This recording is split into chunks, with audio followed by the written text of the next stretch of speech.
Shalom Bapak Ibu. Kali ini saya akan membahas sebuah tema yang berjudul Breakfast with God, bersantap pagi bersama Tuhan. Ini. Bapak Ibu, sebelum ada roti dunia, sudah ada roti surga, Bapak Ibu. Ya.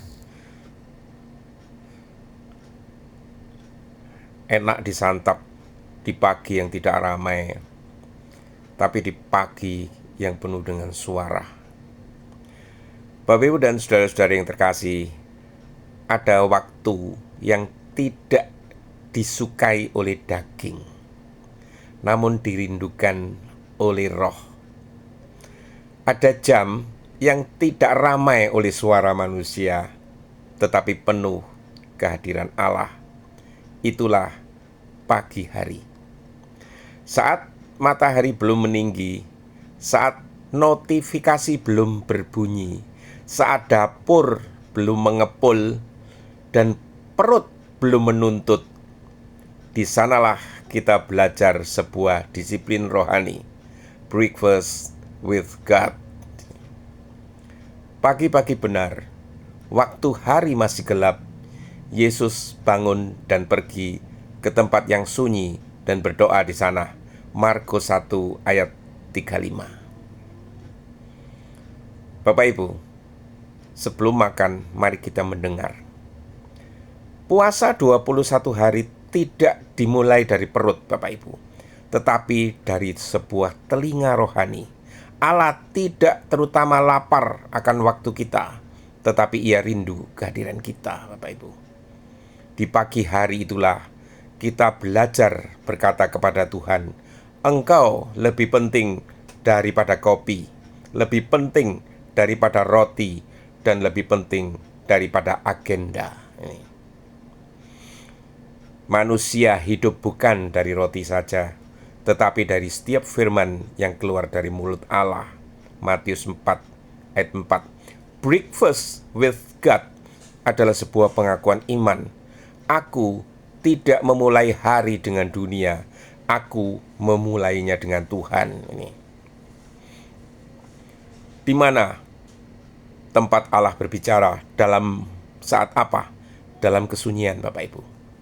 Allah jarang berteriak. Ia tidak bersaing dengan kebisingan kata-kata. Ia menunggu kita diam.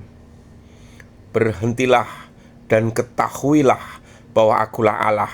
Mazmur 46 ayat 11. Tradisi sunyi itu bukan kekosongan, Bapak Ibu, tetapi ruang perjumpaan. Di dalam kesunyian, Musa melihat semak menyala, Elia mendengar suara sepoi-sepoi, dan Yesus meneguhkan panggilannya. Puasa tanpa sunyi akan menjadi diet. Doa tanpa hening akan menjadi monolog.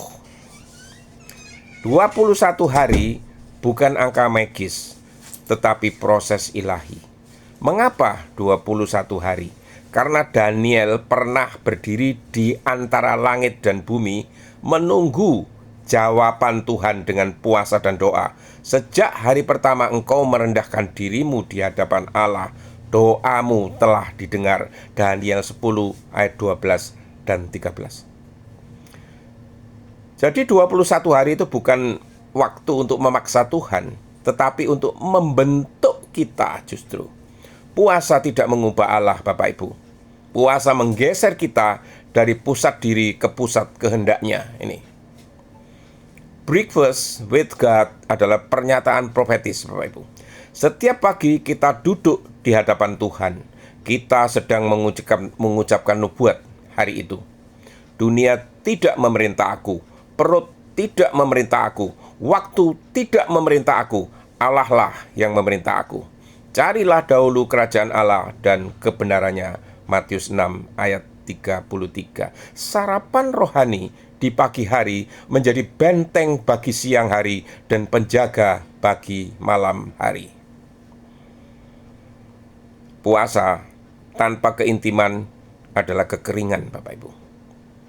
Tuhan tidak mencari orang yang kuat menahan lapar. Ia mencari orang yang lembut hatinya. Bukan puasa yang kupilih, supaya engkau merendahkan diri di hadapanku. Yesaya 58 ayat 5 dan 6 berbicara. Breakfast with God mengajarkan kita puasa bukan untuk pamer kesalehan, tetapi untuk memulihkan relasi. Puasa sejati membuat kita lebih peka, lebih rendah hati, dan lebih lapar akan Tuhan daripada berkat-Nya. Nah, di meja pagi Allah inilah dari sunyi menuju ketaatan terjadi. Setiap pagi di hadapan Tuhan ada meja perjanjian. Seperti Yesus yang bangkit dan menyediakan sarapan bagi murid-muridnya. Marilah dan sarapanlah. Yohanes 21 ayat 12. Di meja itu Petrus dipulihkan, panggilan diteguhkan, dan masa depan diarahkan. Breakfast with God bukan pelarian dari dunia, tetapi persiapan untuk menghadapinya, Bapak Ibu. Saya akan mengirimkan sebuah undangan profetis bagi Bapak, Ibu, dan saudara-saudara sekalian. Sebelum kita menahan lapar, marilah kita membuka hati. Sebelum puasa dimulai, marilah sunyi kita menangkan. Bangunlah lebih awal, bukan untuk kewajiban, tetapi untuk perjumpaan. Biarlah 21 hari ini bukan sekedar kalender rohani, tetapi ziarah keintiman. Dan ketika puasa berakhir, biarlah satu hal tidak pernah berakhir, kebiasaan duduk di meja pagi bersama Tuhan, breakfast with God. Pagi demi pagi, ia mempertajam pendengaranku. Yesaya 50 ayat 4. Amin.